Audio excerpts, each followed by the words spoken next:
निशुम्भ शुम्भ गर्जनी प्रचण्ड मुण्ड खण्डिनी बने रणे प्रकाशिनी भजामि विन्ध्यवासिनी।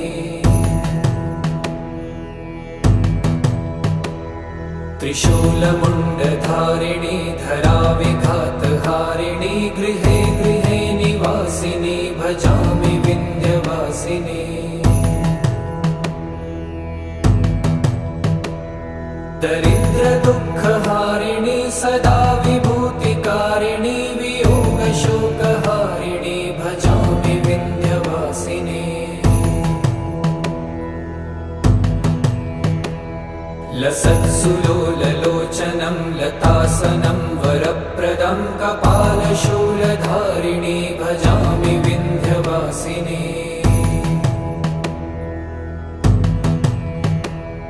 कराब्जदा